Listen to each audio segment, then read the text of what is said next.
Magandang araw mga kabukid. Ngayong araw ay dito tayo sa palayan natin. Ayan. So magpapaani tayo ngayon na mga kabukid.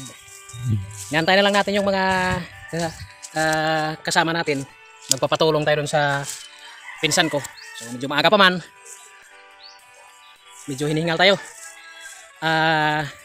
Antayin na lang natin sila para magkapag-umpisa. So habang wala pa sila, video muna tayo mga kabukid at saka mauna ako sa tatrabaho dito. Habang hintay sila, mauna lang ako mga kabukid para man pagdating nila ay siyempre may sabi nga nila ay mayroon na tayong nagawa. So, hinog na yan mga kabukid. Hinog na ang ating palay. So hindi siya umabot ng 4 na buwan mga kabukid. 3 buwan at saka kalahati. Ayan, so ngayong araw ay medyo blessed tayo. Bunga ng talagang sinang-ayunan tayo. Magandang araw mga kabukid. So kaninang umaga ay medyo naputol ang video natin. Bunga ng lowbat na pala ang cellphone natin. So hindi tayo nakapag-charge dahil alam naman natin ang area natin ay walang kuryente mga kabukid. So ngayong araw ay yan maganda ang panahon. Medyo makulimlim pero alam natin na ipabor sa atin ang taas ang panahon na maganda. Ayan, 3 lang kami ang nag-ani mga kabukid. So ito na ang natapos natin. Puro busy ang mga Pilipino dito sa atin. May kanya-kanyang mga kagustuhan mangyari sa buhay. Kaya kami lang ang nag-ani ng mga pinsan ko. So may mga ilang pilapil pa na patapos. Bukas na natin ipa-tracer ito mga kabukid. Ayan. Siyempre si Lords pa rin ang malakas. Mainit man o maulan mga kabukid ay pag nagtrabaho ay nakahubad. Ayan. So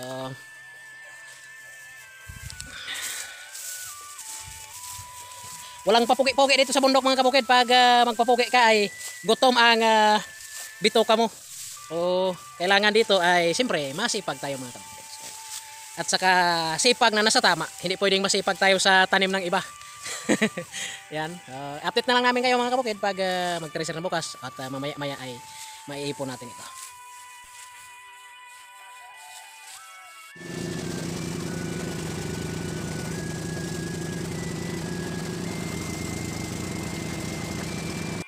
Mga kabukid, hindi masyadong maganda ang content natin. Bunga ng walang labor ang tracer ng pinsan ko. Siyempre tayo na rin ang nag-labor tapos cameraman wala. So masyado tayong busy. Hindi tayo nakapag-video ng talagang detalyado. Pero maganda ang ani natin ngayon na bunga ng binigyan tayo ng magandang panahon. So maraming salamat sa mga tropa.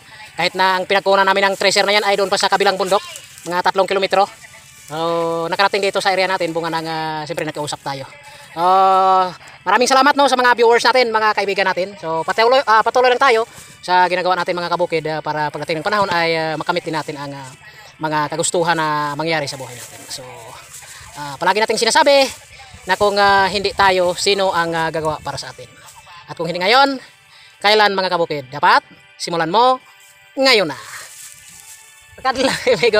Magandang hapon. God bless ating lahat mga kabukid. So 50 sak ang nakuha natin dito. Yung sarili natin yan. Nasa 8 sako ang nakuha natin. So tika lang ibaya. Salamat sa panonood mga kabukid. No? God bless.